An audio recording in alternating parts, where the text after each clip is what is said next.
네, 안녕하십니까, 여러분. 약물치료의 기초 2020년도 단위과정도 이제 종반을 향해 거의 다 왔습니다. 그간 고생 많으셨고요. 오늘 강의할 내용은 드럭 딜리버리 시스템에 대한 것입니다. 의약품 제형의 이해라는 부제가 붙어 있고요. 저는 오늘 강의를 맡은 양리학 교실의 한성필입니다. 다음 사항을 주의해 주십시오. 우리가 의약품 제형을 잘 이해하기 위해서는 약물이 어떤 경로로 우리 몸 안으로 들어오는지를 잘 숙지하는 것이라고 할 수가 있겠습니다. 가장 흔하고 또 우리가 쉽게 접할 수 있는 약물의 제형으로는 오럴 제형이 있겠습니다. 경구로 약을 먹고 난 후에 장관을 통해서 흡수되어 간과 심장을 거쳐 전신으로 퍼져나가는 그런 투약 경로를 따르게 되고요. 부칼 어드미니스트레이션도 최근에 많이 약물들이 선보이고 있고, 오큘라, 눈을 통해서 약물이 들어오는 경로, 또 네이절, 코를 통해서 약물이 들어오는 경로, 또 혀 밑으로 약물이 들어올 수도 있고, 또 질 혹은 항문을 통해서 점막을 통해 들어오는 경로가 있을 수 있습니다. 또 트랜스더멀하게 패치 제제라든지 혹은 크림이나 겔 형태로 약물이 체내로 들어올 수도 있고, 마지막으로 풀모너리 어드미니스트레이션 하는 경우는 폐를 통해서 직접 풀모너리 비너스 플로우를 통해 좌심실로 들어온 약물이 몸으로 전신혈로 바로 퍼져나갈 수 있는 그런 경로도 있습니다. 그래서 이 첫 번째 그림에서 여러분들이 파악해야 하는 것은 굉장히 다양한 경로가 있고 동일한 그 활성을 갖는 약물이라고 할지라도 어떤 경로를 투여하느냐에 따라 그 약물의 양리적 작용이 꽤나 다를 수 있다는 것, 그거를 잘 숙지를 하시면 되겠습니다. 몇 가지 예를 통해서 특수한 형태의 제형들을 살펴볼 텐데요. 타이레놀, 흔하게 접할 수 있는 약인데 여기 서강정이라는 표시가 붙어 있습니다. slow release 혹은 extended release 이렇게 표현하기도 하는데 어쨌든 서서히 약물이 방출이 되기 때문에 효과가 좀 오래 지속되고 또 혹시 모를 고농도에서의 부작용 같은 거를 좀 완화할 수 있는 그런 제형이라고 할 수가 있겠습니다. 그리고 여기 임플라논이라는 그 서브더멀하게 약물 혹은 디바이스를 위치시켜서 서서히 그 피임 효과를 지속하기 위해서 약물이 방출되는 그런 제형이 있고요. PI 이식하여 호르몬을 분비, 피임 효과를 나타내는 기구라고 설명이 되어 있고, 에토노게스트렐이라는 액티브 인그리디언트가 매일 30 마이크로그램씩 배출이 되어서 피임 효과가 최장 3년까지 지속될 수 있는 그런 효과적인 피임제라고 할 수 있습니다. 그 외에도 이제 트랜스더멀하게 패치 형태로 이미 상품화되어서 팔리고 있는 많은 약들이 있고요. 엑셀런 패치라든지 듀로제식 이런 패치 형태뿐만 아니라 국내에서 개발한 천식 패치라든지 니코틴 패치 같은 것들이 이렇게 트랜스더멀하게 약물을 전달할 수 있는 기술이라고 혹은 제형이라고 이해를 하시면 되겠습니다. 오늘 이 강의를 듣고 난 후 얻을 수 있는 학습 성과로는요. 약물의 투여 경로의 개념을 설명할 수 있어야 하고 또 제형의 개념을 설명할 수 있어야 하며 끝으로 제제의 목적 그리고 기능을 설명할 수 있어야 합니다. 우리가 약물 요법을 설계할 때 가장 중요하게 고려해야 하는 것 중 하나는 바로 투여 경로입니다. 영어로는 routes of administration이라고 하고 여기에 그 사각형으로 표시된 것과 그 주된 투여 경로에 해당하는 표시가 되어 있고요. 우리가 가장 흔하게 접할 수 있는 게 oral administration, 이제 위장관을 통해서 약이 들어와서 인테스틴으로 흡수가 돼서 간을 통과해서 전신 순환을 하게 되는 그런 과정이 되겠습니다. 따라서 이 oral administration 경구 투여는 이 간을 통과한다는 의미에서 다른 그 투여와 좀 차별되는 면이 있습니다.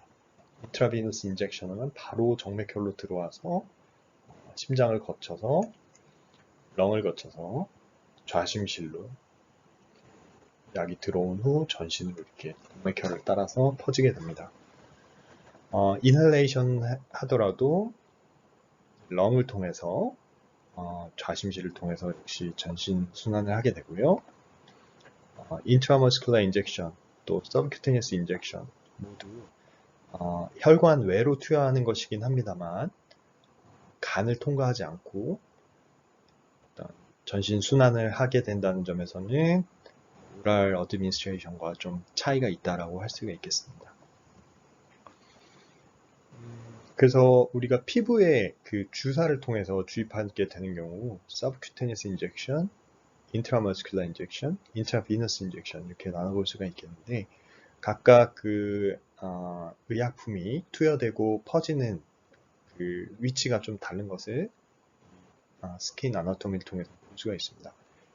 에피텔리움 바로 밑에 주사침이 위치하는 게 서브큐테니스 어드미니스트레이션 되겠고 인트라머스큘러 어드미니스트레이션은 에피텔리움 밑에 머슬층에 혈관이 풍부하게 존재하는 그 머슬층에 주사침이 위치한 걸 알 수가 있고 인트라비너스는 말 그대로 블러드 베슬 안에 약물을 직접 투입한다는 점이 그림으로 표현이 되어 있습니다. 그래서 여기 보면 스마일 표시가 되어 있는데 요 그 그림이 간단하지만 여러분 머릿속에 잘 넣어 두시면 도움이 될 거라고 생각이 들고 특히 경구 투약을 했을 때 간을 통과한다. 이거는 제가 특별히 강조를 하는 바입니다. 그게 무슨 의미인지는 아마 여러분들 잘 알고 계실 겁니다.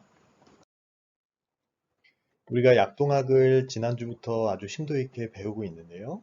역시 ADM이 이 중에 그 drug delivery system과 가장 밀접한 관련을 맺는 것은 이제 absorption과 distribution 두 단계라고 할 수가 있겠습니다. 우리가 경구 투여를 하게 되면 약물이 흡수되고 이제 distribution 되고 또 elimination 되는 그런 과정을 거치게 되고 IV administration 하게 되면 이거는 혈관 내로 absorption 단계는 생략된 채 바로 distribution 그리고 elimination 단계로 이어지게 되고요. 그러면서 이제 약동학 프로파일이 PO와 IV가 좀 한으로 보기에도 좀 다른 것을 여러분 볼 수가 있을 것입니다. 자, 우리가 약물을 개발할 때 합성을 하거나 혹은 내추럴 프로덕트로부터 액티브 파마시티컬 인그리디언트 API라고 하는 것을 저희가 추출을 하게 되고요. 내지는 얻게 되고요. 그걸로부터 우리가 포뮬레이션 과정을 거쳐서 최종적인 도시지 폼으로 약물을 개발하게 됩니다.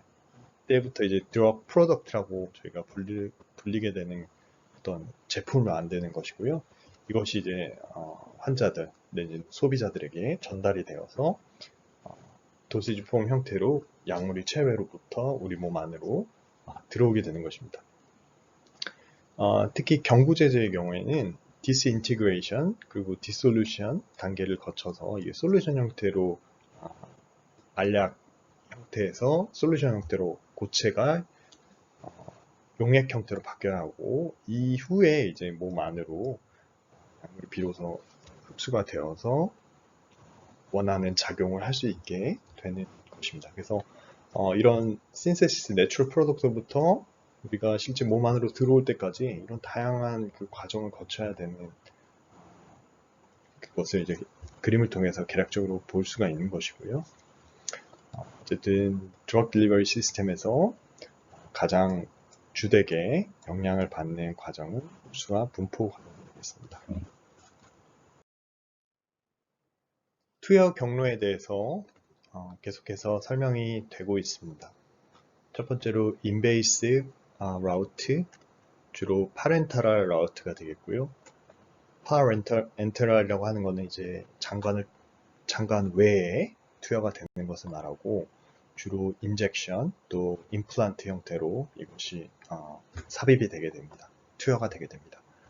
인젝션 할 때는 솔루션 형태가 되거나 혹은 서스펜션 형태로 몸 안으로 들어보게 되고, 임플란트 하는 경우 폴리머릭 디바이스를 통해서 몸 안으로 들어오게 되며, 여기 빨간색 글씨로 이제 라우트 D라고 되어 있는데 디스트리뷰션 단계에 그 영향을 미치는 것이 인베이시브 라우트라고 할 수가 있겠습니다.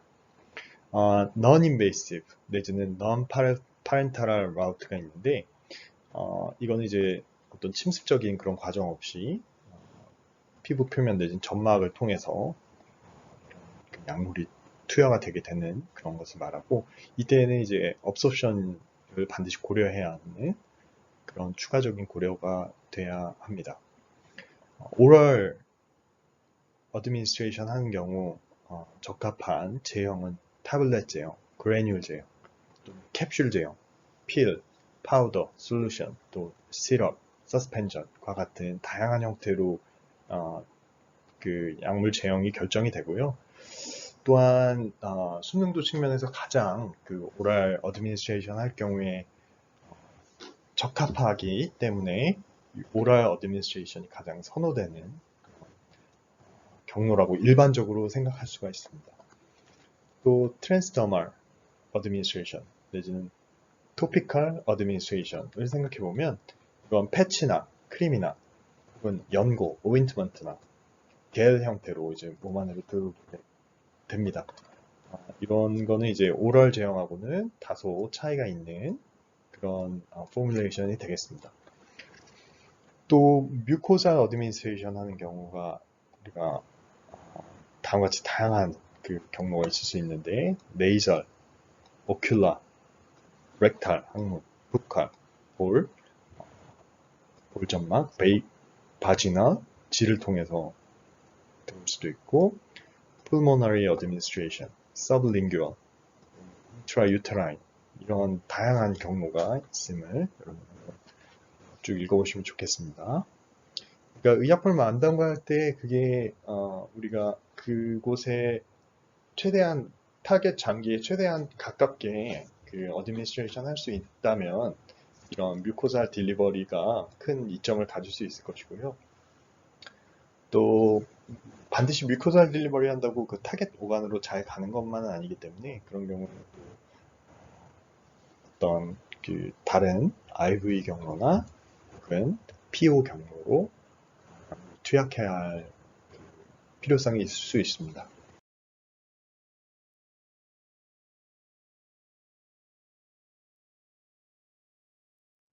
드럭 딜리버리 시스템에서 주되게 고려해야 할 세 가지 축이 있는데요. 첫 번째로는 투여 경로, 계속해서 제가 말씀드리고 있는 거, 그리고 도시지 폼, 그리고 그 기능, 이 세 개로 크게 저희가 고려해서 이 DDS를 설계하게 되고, 보다 구체적으로 살펴보면 도시지 폼에는 타블렛, 파우더, 리포솜, 이멀전, 마이셀, 패치, 서스펜전, 이러한 것들이 있고, 어드미니스트레이션 라우트에는 인젝션, 오럴, 스킨, 뮤코자 등이 있고, 또 펑션 측면에서 보면 enhanced absorption, 또 controlled release, 또 타겟팅, 어떤 특정 부위로 타겟팅하는 그런 펑션, 그 각각이 여러 가지 조합을 만들어낼 수가 있고요. 그 조합에 따라서 이 DDS의 최종적인 형태가 결정이 되게 되는 것입니다. 이를테면 라이포점 형태로 오럴 어드미니스트레이션 하면서 어떤 컨트롤드 릴리즈를 하게 되는 그런 조합이 있을 수 있고, 각종 조합이 있을 수 있겠죠. 타블렛이면서 인핸싱 업섭션을 하면서, 타블렛은 오럴 제형밖에 없으니까 이런 조합이 있을 수 있고요. 어쨌든 이 안에 선이 굉장히 많은 걸 봐서는 다양한 조합이 있을 수 있다. DDS의 그 세 가지 축을 여러분 잘 알아놓으시길 바랍니다. 자, 가장 먼저 투여 경로 축을 이루고 있는 것 중에 특수한 형태의 그 투여 경로를 갖는 약들을 몇 개 살펴볼 텐데요. 점막 투여하는 경우 눈, 비강, 구강, 호흡기, 직장, 질 점막에 적용을 하게 되고, 점막 투여는 간을 통과하지 않기 때문에 헤파틱 퍼스트 패스 메타볼리즘 혹은 퍼스트 패스 엘리미네이션을 건너뛸 수가 있습니다. 바이패스 할 수 있습니다. 이것도 이제 중요한 점이죠.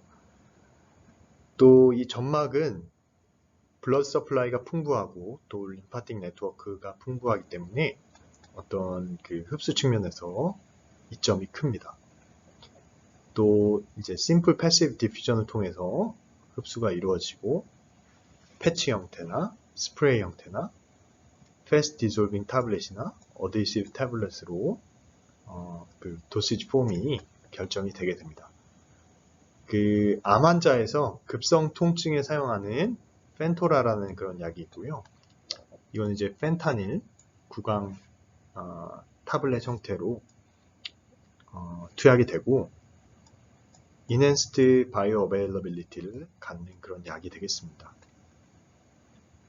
뭐 이런 그 바이오어베일러빌리티를 높이는 테크놀로지를 뭐 회사의 상품명으로 오라 베센트 테크놀로지 이런 걸 붙였는데요. 뭐 자세한 거는 굳이 알 필요는 없을 것 같고 어쨌든 이 펜타닐 형태의 그 부칼 타블렛이 있다라는 정도만 아시면 되고 이 스트리엔트라는 그런 약이 있는데 이것은 이제 하이포고나디즘 환자에서 트와이스 데일리 도즈로 BID 도즈로 테스토스테론을 공급할 수 있는 그런 제형입니다. 그런 제품입니다. 그래서 역시 구강점막에 뮤코 어드시브 시스템을 사용하여서 이렇게 투약을 한 후에 입술 안쪽에 위치시키고 1시간 지나면 색깔이 좀 변하고 한 10시간이 지나도 여전히 조금 남아있는 것을 볼 수가 있습니다. 뭐 이렇게 포장을 뜯고 위치를 시키고 한 30분 정도 그것을 느끼면서 이렇게 점막 투여를 할 수 있다는 것이 장점입니다. 또 비강이나 풀모너리 딜리버리 하는 그런 약들을 살펴보면 굉장히 바이오 어벨비티가 좋은 약, 그리고 흡수가 빠른 약, 그리고 onset of action, 이 작용 시점이 빠른 약, 이런 효과를 기대할 때 네이저 풀모너리 딜리버리를 하게 됩니다. 왜냐하면 풀모너리 딜리버리 하면은 어떤 알베올라 서피스 에리어가 굉장히 크기 때문에, 굉장히 넓기 때문에 이런 흡수 측면에서 래피드하게 저희가 얻을 수 있게 되는 것이고요. 역시 헤파틱 퍼스트 패스 이펙트를 피할 수 있기 때문에 장점이 있습니다. 페인리스 앤 심플 어플리케이션 할 수가 있고 스프레이나 인헤일러로 천식 치료제 같은 경우에 특히 이런 형태로 많이 개발이 되어 있죠. MDI의 경우 미터 도즈 인헤일러는 고속 분사제를 포함한 액상제제고 이걸 사용할 때 좀 교육을 처음에 잘 받아야 되는데 부적절한 사용을 하게 되면 오히려 잘 약물이 전달이 안 될 수 있기 때문에 적절한 사용을 통해서 MDI를 통한 호흡기 그 약물 투여의 교육이 잘 이루어져야 MDI를 잘 사용할 수가 있습니다. 어드밴스드 인헤일러는 지속적인 용량을 투여하고 분사제를 사용 안 하는 그런 제품을 말하고요. 또 DPI 제형이 있는데 드라이 파우더 인헤일러고 이거는 작은 분말을 흡기를 통해서 폐내로 깊숙이 전달하는 것을 말하고 투여 빈도를 좀 감소시킬 수가 있고 효과적인 분무 주입과 또 효과 지속 시간을 증가할 수 있는 다공성 연무 입자라는 것을 사용해서 이 인헤일러의 기능을 좋게 하는 그런 연구도 현재 활발하게 이루어지고 있습니다. 다음으로 살펴볼 어드미니스트레이션 라우트 중에 트랜스더멀 딜리버리가 있는데요. 이거는 작고 리포필릭한 드럭에서 주로 사용이 됩니다. 이런 경우 패시브 디퓨전에 의해서 시스테믹 서큘레이션으로 들어가게 되고요.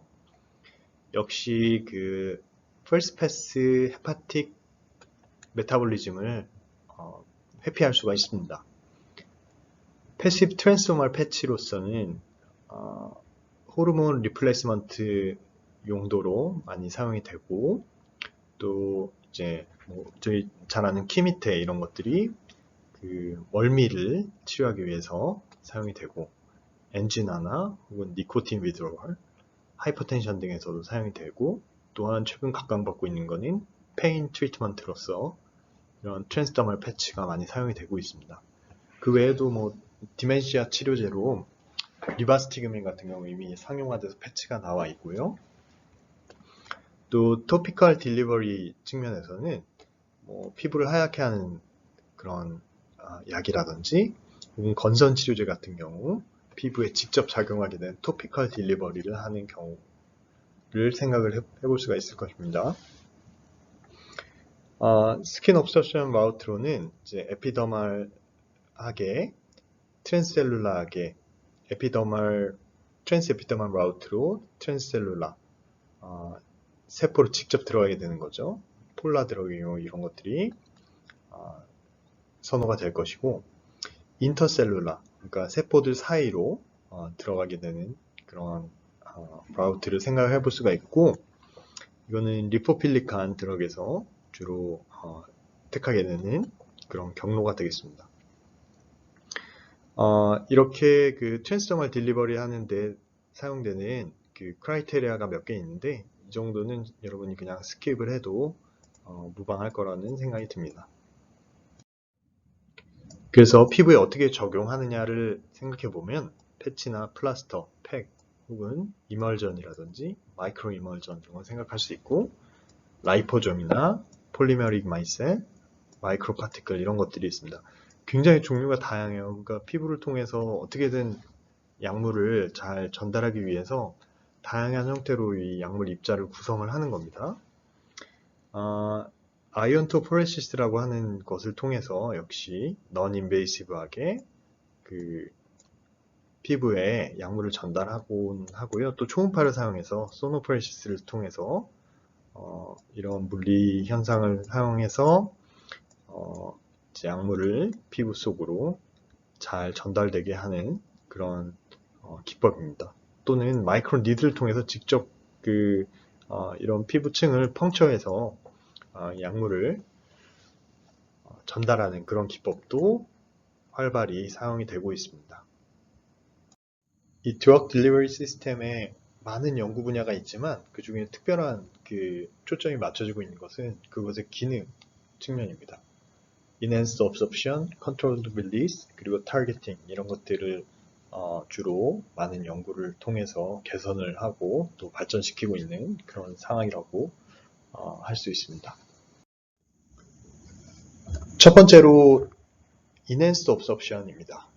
흡수를 개선하는 그런 기능이고요.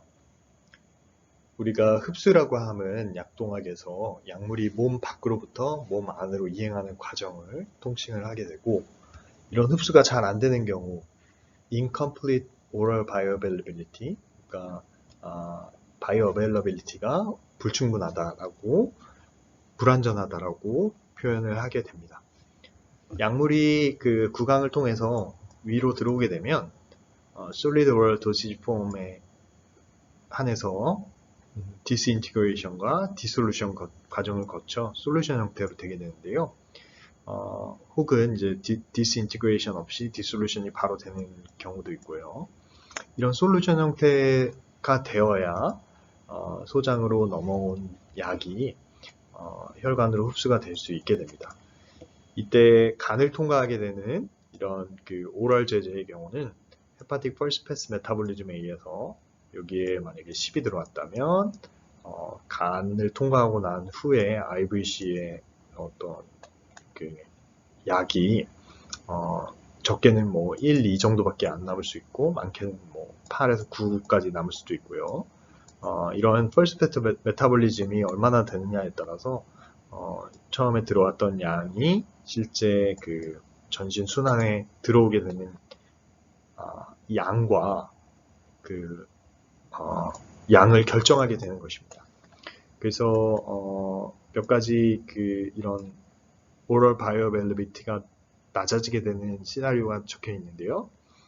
디스인티그레이션과 디솔루션이 잘 안 되는 경우, 또 케미컬 엔자이마틱 박테리얼 어택이 있는 경우, 이제 몸의 항상성 유지가 제대로 안 되기 때문에 정상적으로 약물이 흡수되는데 방해가 되는 그런 몸이 불안정한 상황이 되는 거죠.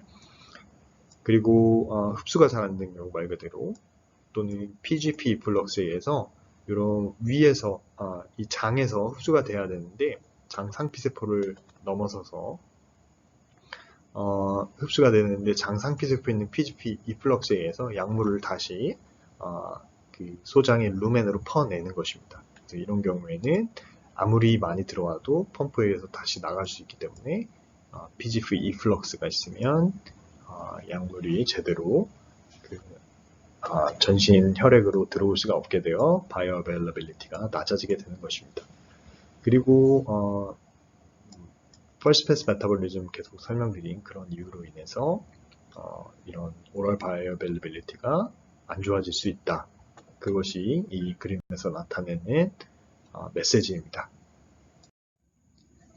방금 말씀드린 것을 좀 더 정리해 보면 약물이 위장관에 흡수될 때 영향을 미치는 다양한 인자들이 있고 크게 4가지 인자가 있는데 생체 측 인자, 호스트 인자, 그리고 약물 측 인자, 제제 측 인자, 그리고 그 외에 외측 인자라고 저희가 나눠볼 수 있습니다.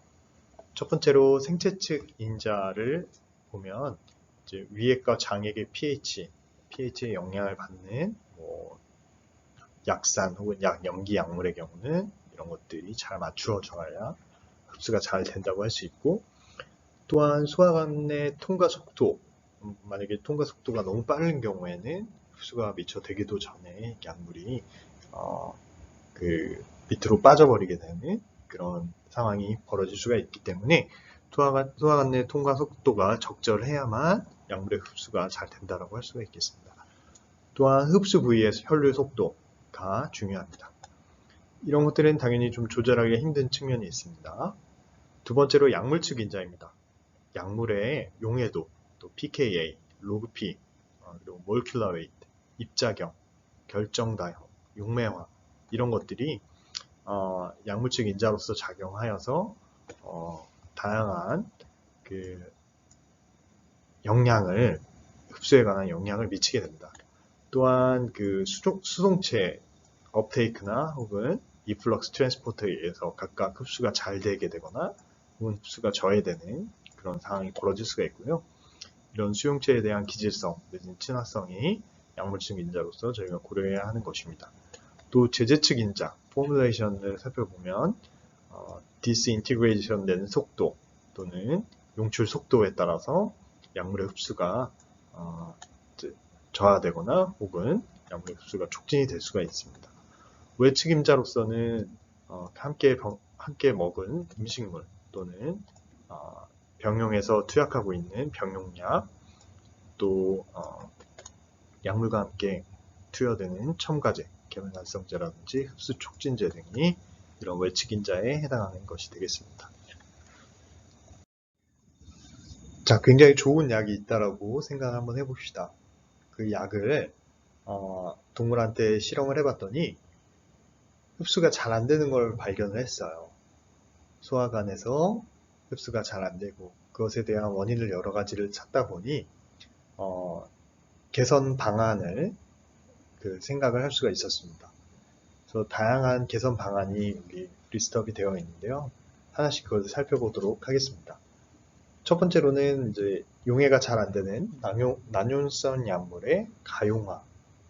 좀 어려운 발음인데 용해가 잘 안 되는 약물을 용해가 잘 되게 한다. 계면활성제 같은 걸 같이 줄 수 있고 또는 입자경 같은 걸 조절을 할 수가 있게 됩니다. 또 두 번째로는 위장관 내의 분해를 방지하게 하는 그런 개선 방안을 생각해 볼 수 있을 것입니다. 위산에 의해 분해가 방지되도록 캡슐 형태로 캡슐레이션을 한다든지 단백질 분해 요소 억제제, 저해제 같은 걸 같이 준다든지 또 초회 통과 효과를 회피하게 하는 방안을 생각해 본다든지 하는 그런 옵션이 있을 것입니다. 세 번째로 흡수 촉진제를 줄 수가 있는데 조건으로서는 양리 활성을 나타내지 않으며 또 전신 순환계에 만약에 이 흡수 촉진제가 들어왔을 때 신속하게 배설이 되어야 이 흡수 촉진제의 조건을 만족한다라고 저희가 생각할 수가 있습니다. 당연한 말이지만 독성이 있어서는 안 되겠고 또한 자극성이 없어야 할 것입니다. 또 흡수 촉진 작용이 신속하게 발현되고 원하는 시간만큼 유지가 되어야 합니다. 흡수 촉진을 단시간 5분 정도만 하고 그 후에는 배설이 되는 그런 흡수 촉진제라면 같이 주는 이유가 없겠죠. 약물 흡수 후에 안전하게 점막 본래의 기능으로 회복시켜야 하고 또 무지 또 저렴하면 더없이 좋을 것입니다. 또 프로드럭 형태로 이것을 주는 경우가 있는데 프로드럭 자체는 약효가 없는데 생체 내에서 화학 반응에 의해서 분해가 되어 내지는 대사가 되어서 약물 효과를 일으키는 그런 프로드럭 형태로 약을 만드는 약을 개발하는 그런 전략이 있을 수가 있고요. 우리가 대표적으로 생각할 수 있는 프로드럭으로는 코데인 같은 경우 그것이 대사에 의해서 몰핀으로 대사가 돼서 원하는 진통작용을 할 수 있게 되는 프로드럭 형태가 되겠습니다. 또 약물 수동계 이용 또는 회피를 할 수 있도록 어떤 특별한 개선 방안 같은 거를 생각해 볼 수가 있을 것입니다. 자, 기능 측면에서 두 번째는 컨트롤드 릴리즈입니다. 릴리즈를 조절해서 서서히 방출되게 하는 그런 기능을 DDS의 주된 연구 분야 중에 하나라고 설명을 드렸습니다. Sustained 혹은 Extended Release Formulation 이란 무엇일까요? 이거는 단순히 천천히 방출되는 시스템일 수가 있습니다. 그래서 이를테면 약 10mg을 먹었을 때 그것이 일정 시간에 따라서 한 번에 디스인티그레이션 내지는 디솔루션 되는 게 아니라 1시간에 0.5mg씩 방출이 된다든지 하는 그 메커니즘에 의해서 일정 시간 동안 약물의 농도를 유지할 수 있게 되는 것입니다. 또 부영제를 첨가하여서 정제 또는 캡슐의 용해도를 변화시킬 수가 있고요. 이멀전 또는 서스펜전으로 용해도와 또 흡수 시간을 연장할 수도 있을 것입니다. 그 Sustained 혹은 Extended Release Formulation에 대한 굉장히 하이 테크놀로지가 요즘 많이 소개가 되고 있고요. 그래서 이 짧은 시간에 사실 그 모든 것을 다루는 게 의미도 없을 것이고 여러분들이 그거를 지금 정도의 수준으로만 이해해도 무방할 것으로 생각이 듭니다. 그렇지만 장점과 제한점에 대해서는 좀 특별한 강조를 제가 하고 싶은데요. 혈장 농도를 장시간 동안 일정하게 유지하는 것은 커다란 장점이 될 수가 있습니다. 또한 위장관 부작용과 독성이 감소하게 되는데요. 왜냐하면 이제 위장관에서의 그 농도가 아주 높게 올라가는 그런 부분을 어느 정도 상쇄하기 위해서 서서히 방출되게 되면 상대적으로 피크 농도가 슬로우 릴리스 폼에 비해서 좀 낮을 수 있기 때문에 이때 위장관 부작용과 독성이 절대적으로 감소하게 됩니다. 투약 빈도도 또한 감소가 되어서 복약 수능도도 또한 증가할 수가 있게 되는 것이죠. 자, 제한점은 그렇다면 무엇이 있을까요? 혈중 유효 농도에 도달하는 데 시간이 좀 걸릴 수가 있습니다. 혈중 유효 농도가 이를테면 이 정도에서 형성이 되는 약물이 있다라고 하면 이 슬로우 릴리스 폼, 익스텐디드 릴리스 폼은 거기에 도달하는데 좀 시간이 오래 걸릴 수가 있겠고 만약에 그 rapid release 폼의 경우는 일반 제형의 경우는 어떤 그 threshold 이상의 농도가 유지되는데 혹은 도달하는데 더 짧은 시간이 걸리는 것을 알 수가 있습니다. 이건 이제 약동학 그 그래프를 좀 여러분들이 그려보면 너무 당연한 그런 제한점이지만 어쨌든 이런 혈중 유효 농도에 도달하는 시간이 중요한 약물의 경우는 당연히 이런 그 컨트롤드 릴리스 폼으로 개발을 하면 안 되겠죠. 이를테면 부정맥 약 같은 경우 빠르게 그 부정맥을 조절을 해야 하는데 혈중 유효 농도로 도달하는 데 시간이 오래 걸리면 원하는 약물의 효과를 얻을 수가 없겠죠. 자, 위장관 내 환경에 따른 제재 변형으로 도즈 덤핑이 가능하다. 뭐 위장 환경이 급격하게 변할 경우 제재가 갑자기 원치 않는 의도대로 도즈를 갑자기 쏟아내게 되는 덤핑 현상이 나타날 수가 있습니다. 또한 컨트롤드 릴리즈 폼의 많은 형태가 절단이 불가능하도록 되어 있습니다. 그래서 용량 조절이 좀 어렵고요. 부작용, 알러지 등 발생 시 신속한 제거가 또 어려울 수 있습니다. 특정 약물에서 간대사의 증가로 효과가 감소할 수 있고요. 또 이 개발 비용이 증가함에 따라 가격이 증가할 수가 있습니다. 이런 장점과 제한점을 여러분 잘 숙지하시길 바랍니다. 그 컨트롤드 릴리즈의 PK 프로파일을 한번 살펴보면 이게 일반적인 형태의 속방형 IR Immediate Release 폼의 PK 프로파일이라면 서방형 이렇게 천천히 올라가서 오랫동안 지속되는 그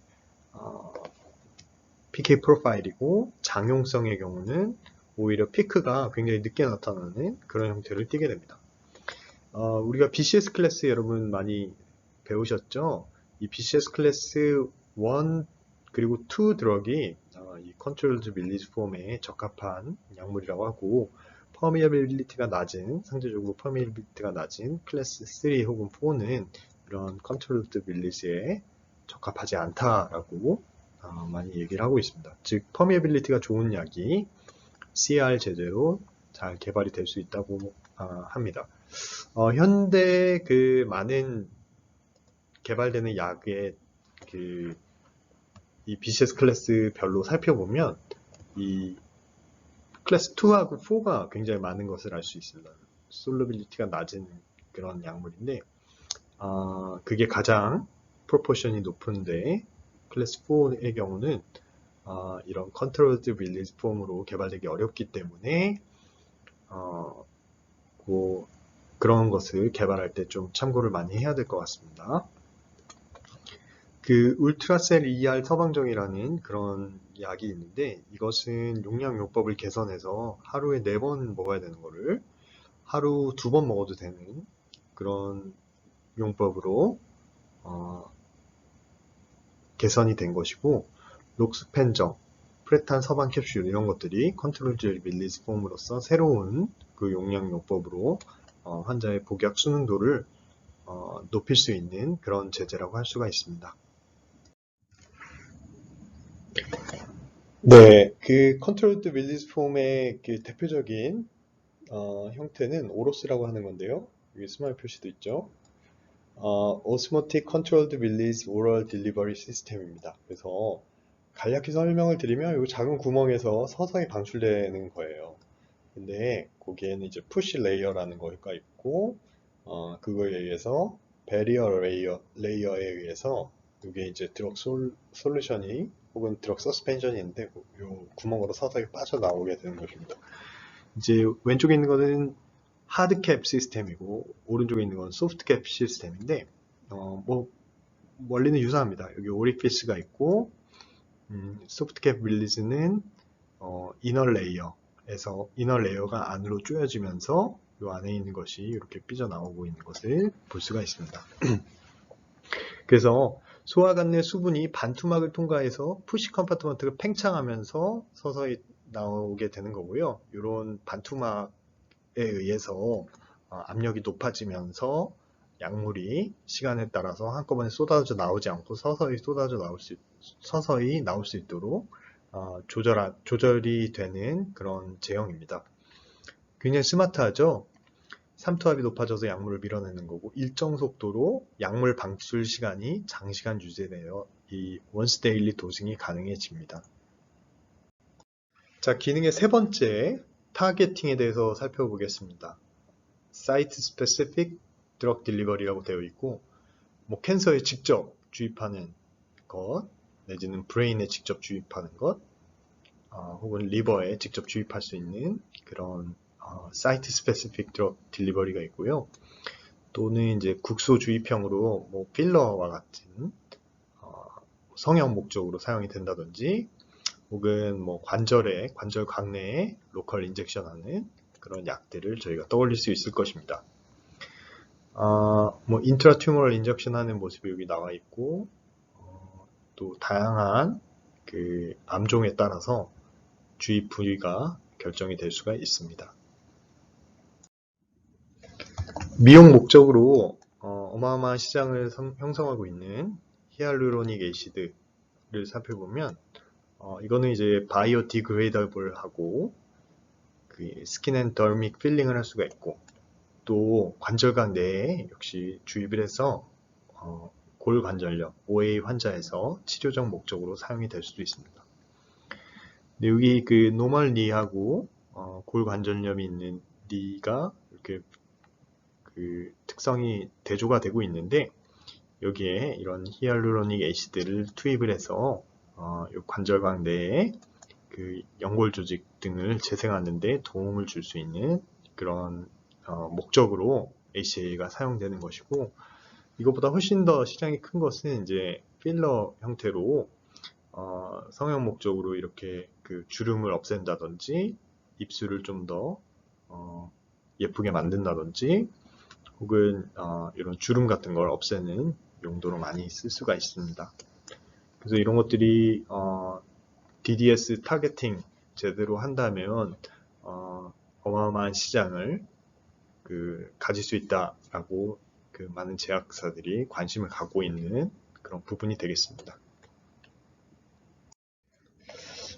DDS 타겟팅에 대해서 생각할 때 약동학 과정 중에 디스트리뷰션, 분포를 가장 먼저 우리가 생각을 해야 합니다.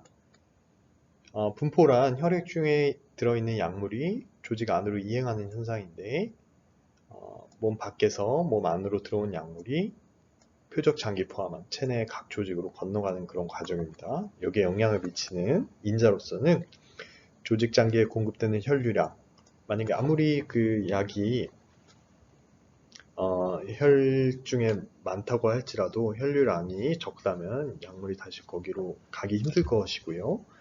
약물의 혈장 담백과의 결합성도 우리가 고려를 해야 할 것입니다.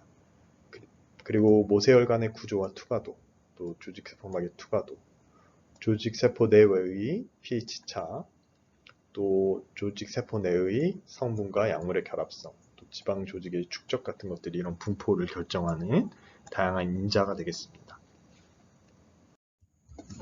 저희가 튜머 타겟팅하는 전략을 생각해보면, 항암제가 정상세포는 건드리지 않고 암세포만 타겟팅할 수 있게 하는 것이 굉장히 중요하다고 할 수 있겠습니다. 이걸 할 때 이제 DDS, Drug Delivery System을 활용한 항암 효율을 증대시키는 그런 목적으로 좋은 연구들이 많이 나오고 있는 것으로 파악이 됩니다. 또한 나노파티클을 사용해서 셀룰라 업테이크를 증대시키는 그런 연구도 많이 되고 있고요. 이렇게 되면 이제 진 딜리버리 할 때 나노파티클이 어떤 캐리어 역할을 할 수도 있지 않을까, 그런 기대로 현재 활발히 연구가 되고 있습니다. 그래서 아직은 뭐 개발 중이거나 임상시험 중인 약들이 많은 것 같은데, 여러분이 이제 임상의사가 돼서 환자를 치료할 때쯤 되면 활발히 이런 것들이 사용되지 않을까, 이런 기대를 하고 있습니다. 자, 강의를 마무리하겠습니다. 여러분 어떻게 들으셨나요? DDS라는 게 굉장히 빠르게 진화하고 있고, 또 어떤 산업적인 응용도 굉장히 잠재력이 큰 분야라고 할 수가 있고, 여러분들이 아마 점점 그 의사로서 성장해 나가면서 정말 생각지도 못한 그런 DDS 응용을 앞으로 만나게 될 확률이 큽니다. 이런 DDS의 사용을 통해서 Therapeutically Desirable Range의 그 약물의 농도 같은 거를, 약물 드럭 레벨을 유지할 수가 있게 되고요. 또 어느 정도의 어드버스 이벤트도 통제를 할 수가 있습니다. 또 바이오 어베일러빌리티를 높여서 그 사용되는 약물의 어마운트 같은 거를 줄일 수가 있고요. 또 방광기가 짧은 펩타이드나 프로틴 약물 같은 경우에도 Controlled Release Polymer Based Delivery 시스템을 사용해서 몸에 그 약으로서 충분히 좋은 그 프로퍼티를 갖도록 만들어 줄 수 있는 게 이 DDS 기술이라고 할 수가 있겠습니다. 이 외에도 뭐 강의에서 다뤘던 여러 가지 그런 장점들 내지는 이제 한계 같은 것도 여러분이 한번 생각해 보시면 좋을 것 같습니다. 네, 이것으로 2020년 약물치료의 기초 단위 과정 중 제가 맡은 강의를 모두 마쳤습니다. 이렇게 비대면으로 여러분하고 강의를 진행하면서 대면에서 인터랙션 하지 못했던 그런 그 점이 많이 아쉬운 그런 시간이었습니다. 그렇지만 여러분 이런 국가적인 위기에서 잘 협조해 주셔서 감사드리고요.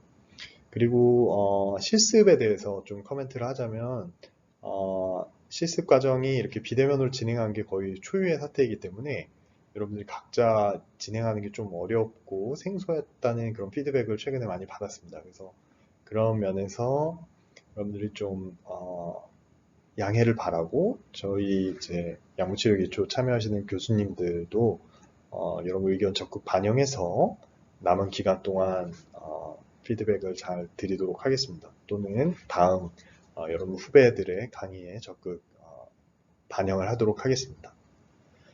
그리고 언제든 그 질문이 있으면 아래 메일 주소로 연락을 주시고 학습하는 과정 중에 생긴 궁금증 뿐만 아니라 뭐 전체적인 그 학교 생활이라든지 진로 관한 상담도 제한적이나마 제가 드릴 수 있는 부분에서는 드리도록 하겠습니다.